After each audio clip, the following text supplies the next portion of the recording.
இவ்வளவுதான் நம்ம வந்து அரசை பத்தி நம்ம பார்க்க வேண்டியது. அடுத்தது பெயில் ப்ரொவிஷனுக்குள்ள போலாமா? பெயில்ங்கிற ப்ரொவிஷன் பாத்தீங்கன்னா செக்ஷன் 478 பிஎன்எஸ்எஸ்ல இருக்கு. Section 478 BNSS. இந்த செக்ஷன்ல சப்கிளாஸ் 1 பாருங்க, வெயிலபிள் அஃபென்ஸ்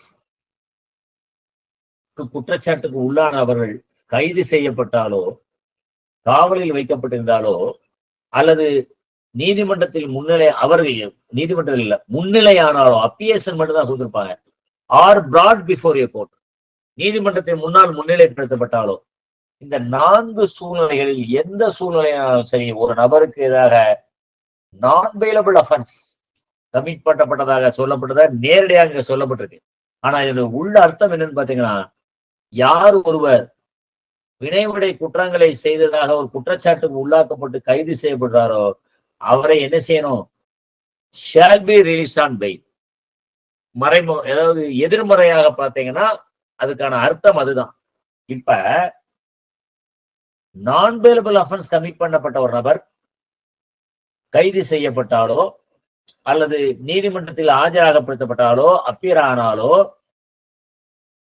கோர்ட் வந்து ரிலீஸ் பண்ணணுமா வேண்டாமா அப்படிங்கிறத பத்தி இங்க இதுல இந்த மேஜிஸ்ட்ரேட் கோர்ட்டு, ஹை கோர்ட்டு அப்படிங்கிறது எதையாவது சொல்லிட்டாங்களான்னு பாருங்க. proceeding before such court to give bail. ஆக்ஷனுடைய ப்ரொசீடிங்ஸ் எல்லாம் முதல்ல எந்த கோர்ட்ல நடக்கணும் பாருங்க. சோ இதுல 2 விதமாக பெயிலை பத்தி சொல்றாங்க. வெயிலபிள் அஃபென்ஸ் கமிட் பண்ண நபருக்கு பெயில் கொடுக்கணும், அது தெளிவாக இங்க சொல்லிடுறாங்க. அடுத்தது பாத்தீங்கன்னா சப்கிளாஸ் 2க்குள்ள வாங்க. அங்க என்ன சொல்றாங்கன்னா, அவருக்கு பாண்ட்ல கொடுக்கப்பட்ட நிபந்தனைகளை அவர் பூர்த்தி செய்ய தவறிவிட்டால், வயலேஷன் ஆஃப் கண்டிஷன், அவருக்கு என்னென்ன கான்சிக்வன்சஸ் அவர் ஃபேஸ் பண்ணணும்னா, the court may refuse to release him on bail. Then on a subsequent occasion in the same case he appears before the court.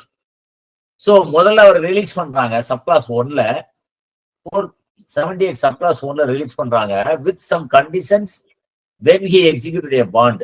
அந்த பாண்ட்ல உள்ள கண்டிஷன்ஸை கம்ப்ளை பண்ணலைன்னு சொல்லி இருக்கிற சூழ்நிலையில மறுமுறை அவர் நீதிமன்றத்தில் ஆஜராகும் பொழுது அவருக்கு வந்து refuse to release on bail. On subsequent occasion the same case he appears before the court. அதுக்கப்புறம் ஒரு கஸ்டடி எடுத்துக்கலாம். ஸோ பெயிலபிள் அஃபென்ஸ்ல அரெஸ்ட் பண்ண முடியுமா, கைது செய்து நீதிமன்ற காவலுக்கு உட்படுத்த முடியுமானா அதற்கான விளக்கத்தை கொடுக்கக்கூடியது சப்கிளாஸ் 2 இருக்கு. அடுத்தது வந்து அண்டர் ட்ரையல் பிரிசனர் பத்தி 479ல சொல்றாங்க. ப்ரொலாங்கா இருக்கு, ட்ரையல் வந்து ப்ரொலாங் ஆகிட்டே இருக்கு, ஆனா ட்ரையல் கமெண்ட்ஸ் ஆக மாட்டேங்குது.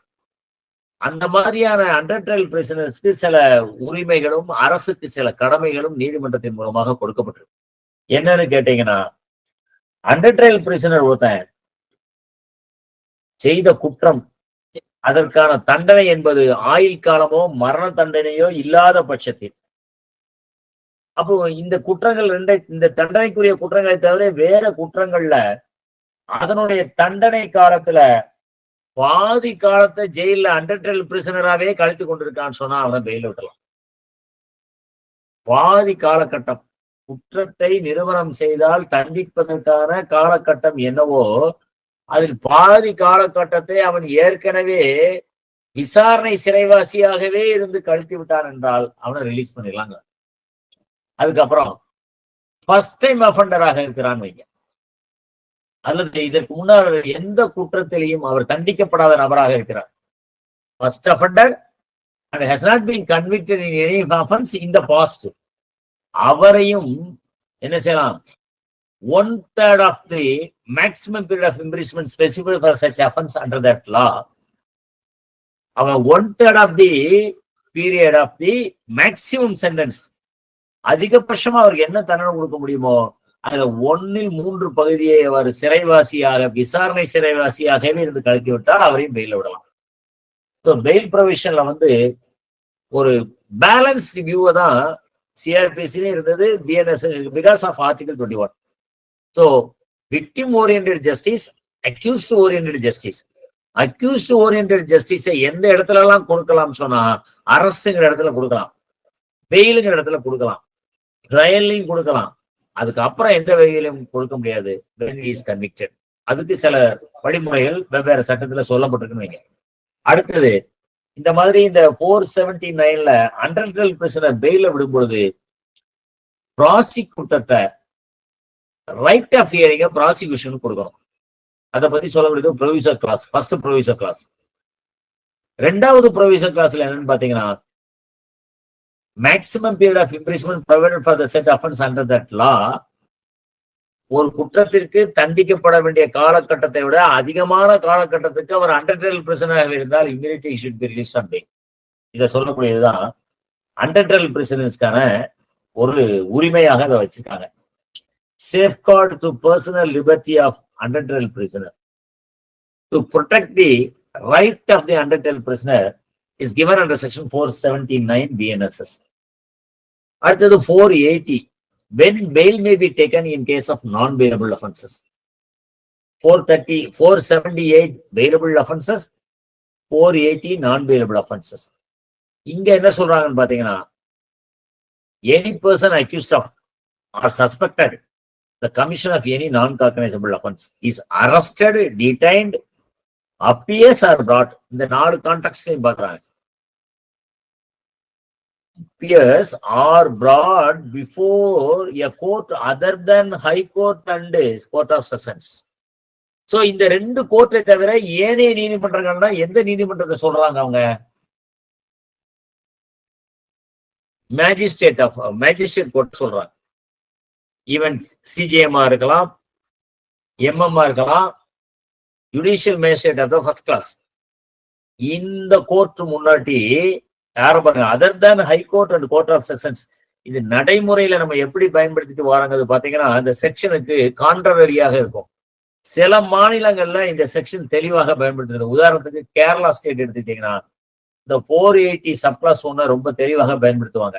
எப்படின்னு பாத்தீங்கன்னா, இங்க பாருங்க, யார் முன்னாடி எல்லாம் நிறுத்தப்படுகிறார் பாருங்க, other than high court or court of sessions, non bailable offence, அதில் கைது செய்யப்பட்டவர், டிடைன் பண்ணப்பட்டவர், அல்லது நீதிமன்றத்தில் அவர் தானாக முன்னிலையாகக்கூடியவர், அல்லது நீதிமன்றத்தின் முன்னால் முன்னிலைப்படுத்தப்பட்டவர். இந்த 4 கான்டெக்ட்லயும் நான் பெயிலபிள் அஃபென்ஸ்ல உள்ள ஒரு நபரை ஹைகோர்ட்டும் கோர்ட் ஆஃப் செஷன்ஸ் தவிர வேற நீதிமன்றத்துகள் முன்னிலைப்படுத்தினால் he may be released on bail. நமக்கு ஒரு கேள்வி பிறக்கும், அப்படின்னு சொன்னா punishable with death, punishable for life imprisonment எங்களுடைய கேட்டகரியில் இருக்கிற அக்யூஸ்ட இந்த கான்டெக்ட் ஏதோ ஒண்ணுல நாளில் ஏதோ ஒரு சூழ்நிலை கொண்டு மேஜிஸ்ட்ரேட் முன்னால் விட்டால் he may be released on bailன்னு சொல்ல முடியுமா? அப்ப மேஜிஸ்ட்ரேட்டுக்கே அந்த பவர் கொடுக்கப்பட்டிருக்கா அப்படின்னு பார்த்தா, பட் அப்படின்னு ஆரம்பிக்கிறாங்க பாருங்க. But such person shall not be so released if they appear reasonable ground for believing that he has been guilty of offense punishable with death or imprisonment for life. So ஒரு magistrate court முன்னாடி கொண்டு ஒருத்தரை நிறுத்துறாங்க, அல்லது அவர் முன்னிலை ஆகிறாரு, கைது செய்யப்பட்டு முன்னிலை ஆகிறாரு அப்படின்னு சொன்னா, அவர் செய்த குற்றத்திற்கான தண்டனை மரண தண்டனை அல்லது ஆயுள் தண்டனையாக இருக்கும் பட்சத்தில், அவர் செய்ததாக அவர் புரிந்துள்ளதாக நம்புவதற்கு தகுந்த காரணம் இருக்கும் பட்சத்தில் அவரை பெயில்ல ரிலீஸ் செய்ய முடியாது. இப்போ சப்கிளாஸ் 1ல ஒரு விளக்கம் இல்லாத மாதிரி இருந்தது, இப்போ சப்செக்ஷன் 1க்குள்ள அதை கொண்டுட்டாங்க. ஸோ ஒரு மேஜிஸ்ட்ரேட் நினைச்சாலும் டெத் இம்ப்ரிஸ்மென்ட், லைஃப் இம்ப்ரிஸ்மென்ட் உள்ள நபர்களை அவர்கள் குற்றம் புரிந்திருக்கிறார்கள் என்று நம்புவதற்கு தகுந்த காரணங்கள் இருந்தால் அவரை ரிலீஸ் பண்ண முடியாது. சரி, what about the imprison for other offences? Other imprisonments up to 10 years, up to 7 years, 3 years அப்படின்னு இருக்கக்கூடிய அந்த பனிஷ்மெண்ட் கொடுக்கக்கூடிய குற்றங்களா இருக்கும் பட்சத்தில் மேஜிஸ்ட்ரேட் முன்னிலையில் கொண்டு நிறுத்தப்பட்டால் அவரை ரிலீஸ் பண்ணலாமா, பண்ண முடியாதா? மேஜிஸ்ட்ரேட்டுக்கு அந்த அதிகாரம் இருக்கா இல்லையா அப்படின்னு ஒரு கேள்வி இந்த சப்கிளாஸ் 1 மூலமாக உருவாகுது. அடுத்தது பாருங்க, subclass 2ல such person shall not be so released, அப்படி அவரை ரிலீஸ் செய்ய முடியலன்னு சொன்னா, such offenses a cognizant person has been previously convicted ஏற்கனவே மரண தண்டனை, ஆயுள் தண்டனை அல்லது 7 வருஷத்துக்கு அல்லது 7 வருஷத்துக்கு மேலாக தண்டனை அடைந்த ஒரு நபராக இருந்தால், அல்லது 3 வருடங்கள் தண்டிக்கப்பட்ட ஒரு நபர் 2 அல்லது 3 சந்தர்ப்பங்களில் அக்கேஷன்ஸ்ல அவர் அப்படி தண்டிக்கப்பட்டிருந்தால், 7 வருஷத்துக்கு குறைவாக இருக்கக்கூடிய தண்டனையாக இருந்தால் அவர் என்ன பண்ணலாம்? shall not be so released. இப்ப மேஜிஸ்ட்ரேட்டுக்கு நம்ம 7 வருஷம் தண்டனைக்கு உட்பட்டதெல்லாம் ரிலீஸ் பண்ணலாமான்னு ஒரு கேள்வியை முன் வச்ச பிறகு அதுக்கு ஒரு பதில் இங்க கொடுக்குறாங்க. ஃபர்ஸ்ட் ப்ரீவியஸ்லி கன்விக்டடாக இருக்கணும். அப்படி ப்ரீவியஸ்லி கன்விக்டட் சொன்னா death sentence, imprison for life, imprison for 7 years or more ஆக இருந்தால் magistrate has no power to release. Or previously convicted on 2 or more occasions of a cognizable offense punished with imprisonment for 3 years or more, but less than 7 years. So, magistrate can invoke section 480 subclass 1. 480 subclass 1ல magistrate release பண்ணலாம். எப்பெல்லாம் release பண்ண முடியாது அப்படிங்கிறதுக்கு தான் 1 subsection 2ல இருக்கு answer. எப்பெல்லாம் அவர் release பண்ணலாம், எப்பெல்லாம் ரிலீஸ் பண்ண முடியாதுங்கிறதுக்கு ரெண்டுக்குமே 480ல தெளிவாக சொல்லிடுறாங்க. அப்புறம் அடுத்தது ப்ரொவிஷனல் கிளாஸ்ல சொல்றாங்க, child, women, sick or infirm person, இவங்களுக்கு ஒரு ஸ்பெஷல் கேட்டகரி ஆஃப் பீப்புளா எடுத்துக்கிட்டு அவங்களை ரிலீஸ் பண்றாங்க. எந்த விதமான குற்றங்களுக்கு பாத்தீங்கன்னா கிளாஸ் 1 அண்ட் கிளாஸ் 2ல உள்ள குற்றங்களுக்குட்டாங்க. சோ இவங்க ஒரு ஸ்பெஷல் கேட்டகரி ஆஃப் பீப்புள். இப்ப இங்க சைல்டுன்னு ஒரு வேர்டு இருக்கு. இந்த சைல்டுக்கான டெபினிஷன் என்ன இருக்குன்னு பாத்தீங்கன்னா, இந்த பிஎன்எஸ்எஸ்ல அதுக்கு டெபினிஷன் இல்ல. பிஎன்எஸ்ல இல்ல, சாரி, பிஎன்எஸ்எஸ்ல செக்ஷன் 2 சப்கிளாஸ் 3ல பாருங்க. பிஎன்எஸ்எஸ் 2 சப்கிளாஸ் 3ல இருக்கு சைல்டுக்கான definition.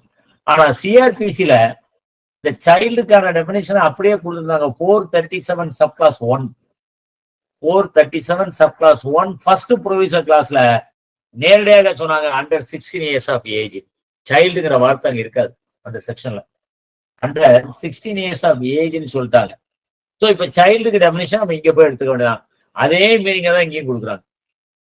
below under 16 years of age is called treated as a child. So இது ஸ்பெஷல் கேட்டகரி ஆஃப் பீப்புள். அடுத்தால எப்பெல்லாம் அவங்க பெயில் கொடுக்கலாம்னு பார்க்கும் பொழுது தேர்ட் ப்ரொவிஷன் கிளாஸ் ரொம்ப முக்கியமானது.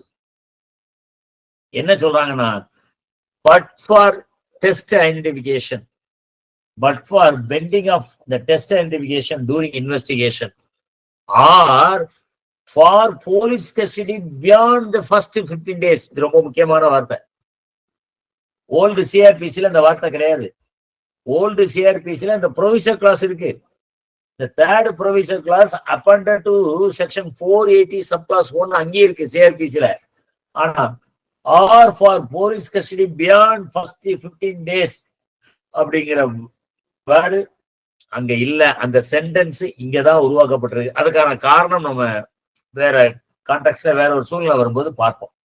இப்போதைக்கு ஐடென்டிஃபிகேஷன் பீரியட் அல்லது ஐடென்டிஃபிகேஷன் நடத்தப்பட வேண்டியிருக்கு விசாரணை காலகட்டத்தில் சொல்லியோ, அல்லது 15 நாளைக்கு அப்புறமும் போலீஸ் காவலுக்கு எடுக்க வேண்டியது இருக்குதுன்னு சொல்லியோ அந்த காரணங்களை முன்வைத்தால் shall not be sufficient ground for refuse to grant bail.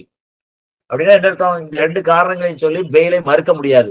இந்த 2 காரணங்கள் இருந்தாலும் பெயில் கொடுக்கலாம், பெயில ஒருத்தர் ரிலீஸ் பண்ணலாம்னு சொல்லிடுறாங்க.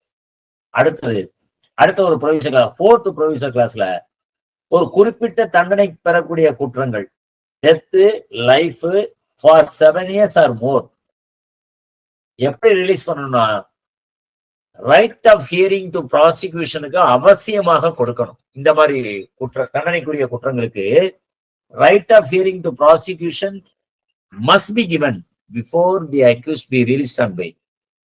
ஸோ ப்ராசிக்யூட்டருக்கு இந்த குற்றங்களை தவிர, இந்த தண்டனை கொடுக்கக்கூடிய குற்றங்களை தவிர ஏனைய குற்றங்களுக்கு right of opportunity as a matter of right of prosecution claim பண்ண முடியாது அப்படிங்கிறத இங்க மறைமுகமாக சொல்லுவாங்க.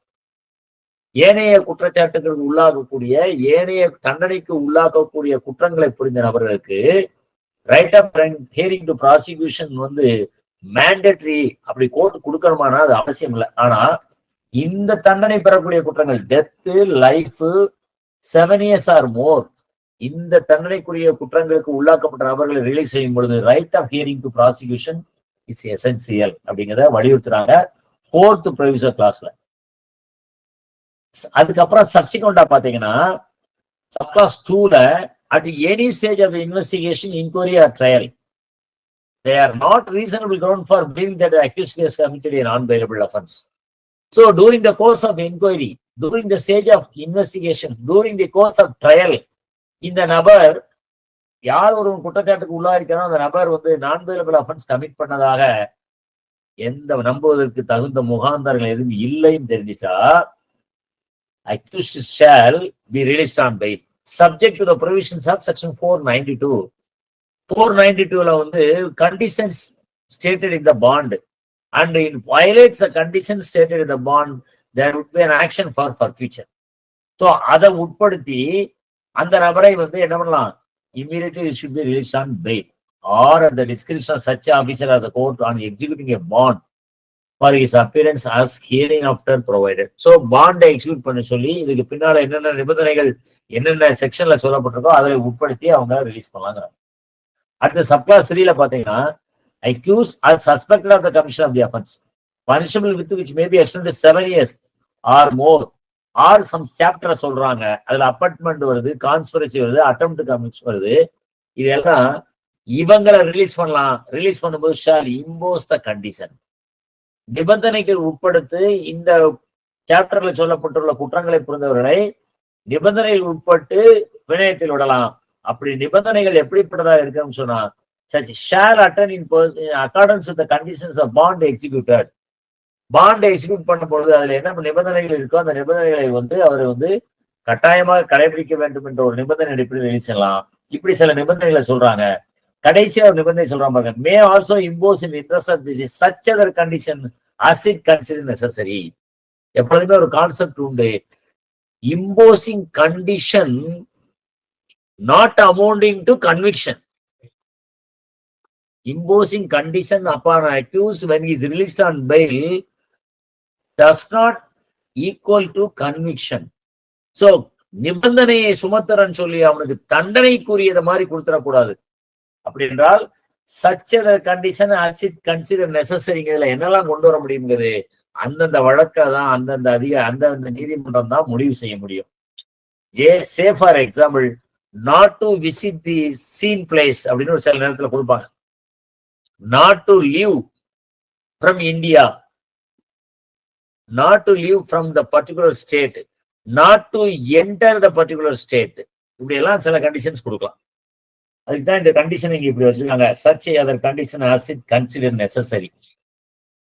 அடுத்த சப்கிளாஸ்குள்ள 5ல வந்துட்டீங்கன்னு வைங்க, அது ரீஅரெஸ்ட பத்தி சொல்லுது.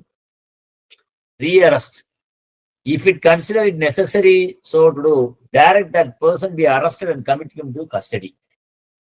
Bail cancellation ஆக இருக்கலாம், அல்லது violation of conditionsல ரீஅரெஸ்ட் பண்ண சொல்லலாம், அல்லது சில நேரங்களில் மைனர் அஃபென்ஸ் கமிட் பண்ணிட்டு பெயில வந்துருப்பாரு, பெயில வந்து இம்மீடியட்டா அது வந்து கிராவிட்டி ஆஃப் அஃபென்ஸ் அதிகமாகி மேஜர் அஃபென்ஸுக்கு போயிடும்.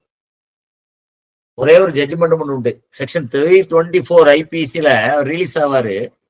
ரிலீஸ் ஆன உடனே டிசீஸ் இறந்து போயிடுவாரு, சார்ஜ் ஆல்டர்ட் இன்டு 302. அப்போ ரீஅரெஸ்ட் ஆகும். அது சரியா தவறாங்கிறது டிபேட்டபிள் இஷ்யூ, அது ஒரு பக்கம் இருக்கட்டும். ஸோ அந்த மாதிரி சப்கிளாஸ் 5ல ரீஅரெஸ்டுக்கு ஒரு ப்ரொவிஷன் கொடுத்துருக்காங்க, 480 சப்கிளாஸ் 5ல. அடுத்தது சப்கிளாஸ் 6 பாத்தீங்கன்னா நான் பெயிலபிள் அஃபென்ஸினுடைய trial 60 days from the date fixed for taking evidence in the case. என்னைக்கு வந்து ப்ராசிக்யூஷன் ஃபார் எவிடன்ஸ் கொடுக்கப்பட்டோ அன்னையில இருந்து 60 நாட்களுக்குள்ள அந்த ட்ரையல் கம்ப்ளீட் ஆகலன்னு சொன்னா such a person if he is in custody during the whole of the said period shall be released on bail. So 60 நாட்களுக்குள் bailable அஃபென்ஸ்ல என்னைக்கு வந்து prosecution evidence கொடுக்கணும்னு சொல்லி கமென்ஸ்மெண்ட் ஆச்சோ அதுல இருந்து 60 நாளுக்குள்ள ட்ரையல் முடிக்கலன்னு சொன்னா in case of non-bailable offenses, non-bailable offense இருந்தாலும் be released on bail to the satisfaction of the magistrate.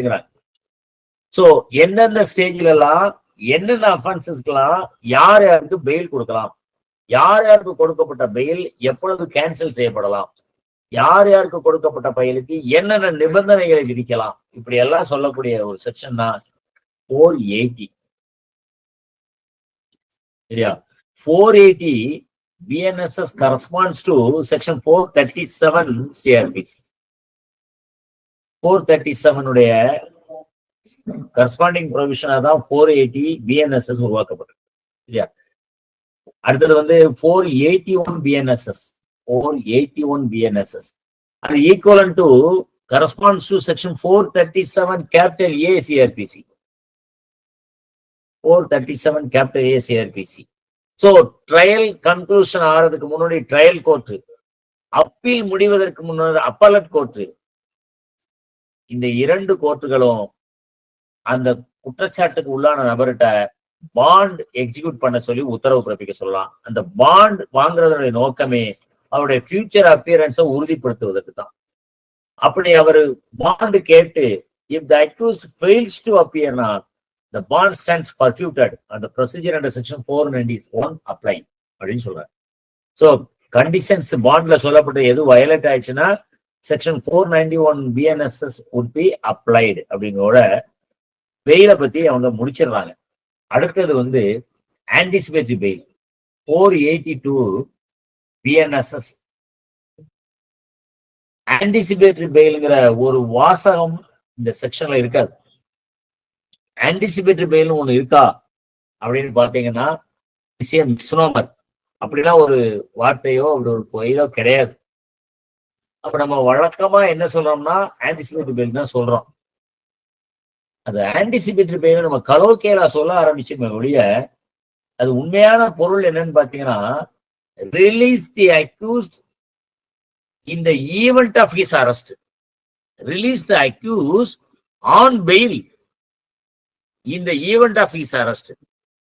அவரை வந்து கைது செய்யப்படக்கூடிய சூழ்நிலையில் அவரை பெயில்ல விடணும் தான் இருக்கு.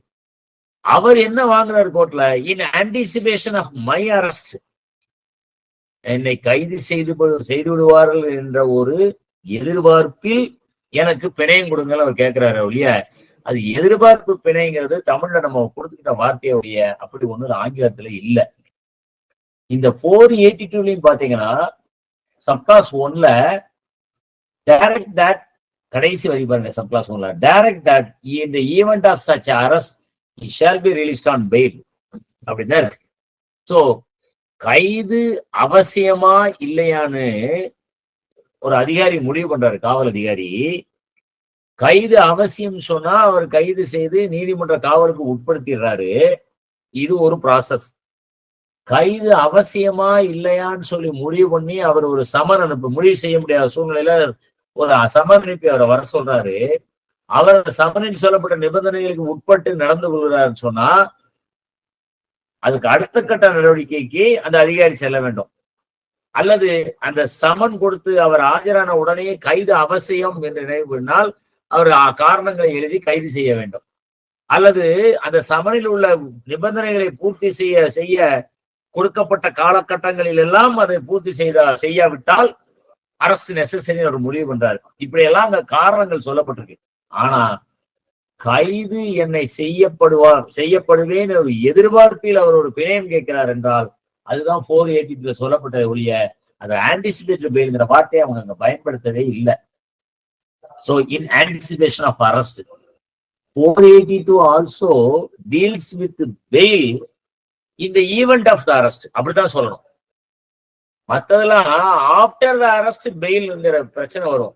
இங்க இந்த ஈவெண்ட் ஆஃப் அரெஸ்ட்ங்கும் போதே பெயிலுங்கிற இஷ்யூ வருது. அதனால இந்த ஆன்டிசிபேட்டரி பெயில் நம்ம சொல்றோம். இதுல என்னென்ன பண்றாங்கன்னா ரீசனபிளி அப்ரிஹென்ஸ் அப்படிங்கிற வார்த்தை தான் ரொம்ப முக்கியமாக பார்க்கணும். ஒரு அக்யூஸ்ட் தன் கைது செய்யப்படுவதற்கு நியாயமான காரணங்கள் இருப்பதாக அஞ்சினால் அவன் நீதிமன்றத்துடைய கதவுகளை தட்டலாங்கிறான். சோ நீங்க ஆன்டிசிபேட்டரி பெயில் ஃபார்மட் இப்போ மெக்கானிக்கலா போயிடுச்சு. பழைய காலகட்டங்கள் எல்லாம் எப்படி இருக்கும்னு கேட்டீங்கன்னா ஃபர்ஸ்ட் வரியே அந்த ஆன்டிசிபேட்டரி பெயில் அந்த பெட்டிஷனர் ரீசனபிளி அப்ரிஹென்ஸ் இஸ் அரெஸ்ட் தான் ஆரம்பிக்கணும். உனக்கு கைது செய்து விடுவார்கள் என்று நீ அஞ்சவில்லை என்றால் நீ எதிர்பார்ப்பு பிணைய மனுவை தாக்கல் செய்ய முடியாது. So reasonably apprehension of arrest இருந்தால் மட்டும்தான் செக்ஷன் 482 ஒரு அக்யூஸ்ட் இன்வோக் பண்ண முடியும். அப்படி அவர் இன்வோக் பண்ணினார்னா in the event of such arrest shall be released on bail அப்படின்னு ஒரு ஆர்டர் கொடுக்க முடியும். சோ இதுவும் கைது செய்யப்படும் பொழுதுதான் இந்த செக்ஷனும் பயன்படுது. பிஃபோர் அரெஸ்ட் இந்த செக்ஷன் பயன்படாது. அப்ப இதுவும் ஒரு பெயில் தான். இத அங்க இருக்கிற செக்ஷனோட தொடர்பு படுத்தி பாத்தீங்கன்னா 478 இருந்து 480 தொடர்பு படுத்தி பாத்தீங்கன்னா ஒரு சின்ன வித்தியாசம் இருக்கக்கூடிய இதையும் பெயிலும் தான் சொல்ல முடியும். நம்ம நடைமுறையில அது ஆன்டிசிபேட்டட் பெயில் சொல்ல ஆரம்பிச்சோம். இவ்வளவுதாங்க பெயிலை பத்தி சொல்லப்படுது.